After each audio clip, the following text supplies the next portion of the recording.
नमस्कार, आपका स्वागत है हमारे चैनल पर। बांग्लादेश में काफी समय से हालात खराब हैं। अंतरिम सरकार आ जाने के बाद बांग्लादेश में स्थिरता की उम्मीद की जा रही थी, लेकिन वह उम्मीद भी अब समय के चलते खत्म हो गई है। बांग्लादेश में शेख हसीना के खिलाफ विद्रोह ने एक बार फिर से तेजी पकड़नी शुरू कर दी है। इस चीज का एहसास तब हुआ जब बांग्लादेश में हजारों प्रदर्शनकारियों ने पूर्व प्रधानमंत्री शेख हसीना के पिता और बांग्लादेश के संस्थापक शेख मुजीबुर रहमान के ऐतिहासिक घर पर हमला कर दिया। ढाका के धनमंडी 32 में स्थित इस घर को पहले जलाया गया और फिर बुलडोजर से ढहा दिया गया। इस घटना से पहले बुलडोजर मार्च नामक विरोध प्रदर्शन का आह्वान सोशल मीडिया के द्वारा किया गया था। प्रदर्शनकारियों ने इस घर को तानाशाही का प्रतीक बताया है। गौरतलब है यह वही घर है जहां 15 अगस्त 1975 को शेख मुजीबुर रहमान, उनकी पत्नी, उनके बेटे, बहुए और अन्य परिजनों की हत्या कर दी गई थी। बाद में इस स्थान को बंग बंधु स्मारक संग्रहालय में बदल दिया गया था, जो अब पूरी तरह तबाह कर दिया गया है। रिपोर्ट्स के मुताबिक यह प्रदर्शन अचानक नहीं हुआ है, बल्कि इसे अधिकारियों की मौन स्वीकृति प्राप्त थी, क्योंकि इसको तोड़ने का विरोध सरकार की तरफ से किसी ने नहीं किया। बांग्लादेश में पिछले साल अगस्त में शेख हसीना की 16 साल की सरकार गिरने के बाद से यह राजनीतिक अस्थिरता बनी हुई है। हिंदुस्तान में निर्वासन में बैठी शेख हसीना ने इस घटना के बाद ऑनलाइन बयान जारी किया और सख्त नाराजगी इस घटना पर उन्होंने जाहिर की है। उनकी आवाज में गुस्सा था और दर्द था। उन्होंने कहा कि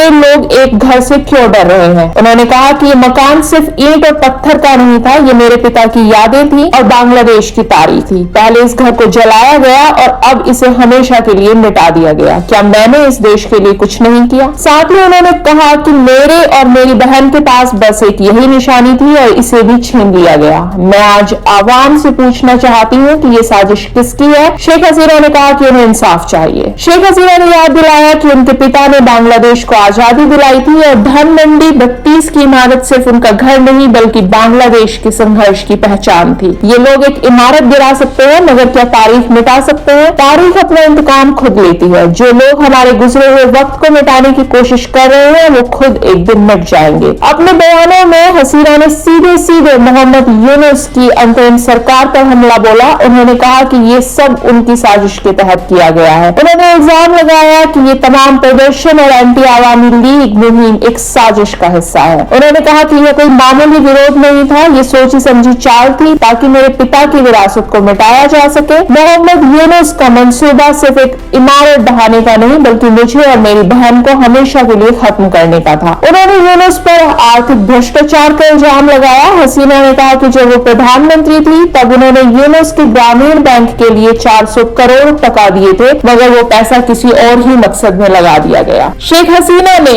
यूनुस के ऊपर वार करते हुए कहा कि आज मुल्क एक शख्स के लालच और सियासी मंसूबों की वजह से तबाही के कगार पर खड़ा है। उसने नौजवानों को अपनी चालों में फंसा दिया है, लेकिन एक दिन सच्चाई जरूर सामने आएगी। हसीना ने अपने चाहने वालों से अपील की कि वो इस हुकूमत के खिलाफ आवाज उठाएं और बांग्लादेश की असल पहचान बचाएं। शेख हसीना ने कहा कि वो अभी तक हमारे झंडे, हमारे संविधान और हमारी आजादी को नहीं मिटा सके हैं, मगर उन्हें याद रखना चाहिए तारीख उन्हें कभी माफ नहीं करेगी। यहाँ ये गौरतलब है कि जब स्टूडेंट प्रोटेस्ट शुरू हुआ था तब यह भी कहा गया था कि बांग्लादेश का संविधान भी बदला जाएगा। उन्होंने नौजवानों से बात करते हुए, उन्हें संबोधित करते हुए कहा कि नौजवान समझे उन्हें किस तरह से इस्तेमाल किया जा रहा है। उन्होंने कहा कि इस उम्र में इंसान जल्दी बहक जाता है, मगर सोचो कि किसके लिए लड़ रहे हो। कहीं ऐसा ना हो कि तुम्हारी कुर्बानी किसी ऐसे के लिए हो जो तुम्हें मोहरे की तरह इस्तेमाल कर रहा हो। अपने भविष्य को खुद तबाह मत करो। धनमंडी 32 की तबाही को बांग्लादेश की तारीख पर सबसे बड़ा हमला माना जा रहा है। ये वही जगह थी जहां दुनिया भर के नेता आते थे और इसे बांग्लादेश की आजादी का एक अहम हिस्सा समझा जाता था। ये पहला मौका नहीं है जब इस मकान को निशाना बनाया गया है। पिछले साल 5 अगस्त को भी इस मकान को जलाने की कोशिश की गई थी जब शेख हसीना की हुकूमत गिराई गई थी। बांग्लादेश में स्थिति तेजी से बदल रही है। मोहम्मद यूनुस की हुकूमत ने शेख हसीना के खिलाफ कई केस दर्ज कर दिए हैं और उन्हें हिंदुस्तान से वापस बांग्लादेश ले जाने की कोशिशें हो रही है, लेकिन अभी तक भारतीय सरकार ने कोई जवाब नहीं दिया है। धनमंडी 32 पर हुआ हमला सिर्फ एक शुरुआत थी। रिपोर्ट्स के अनुसार प्रदर्शनकारियों ने ढाका, सिलहट, खुलना और बारीसाल में आवामी लीग से जुड़े और भी कई जगहों पर हमले किए। ढाका में शेख हसीना के वर्तमान घर सुधा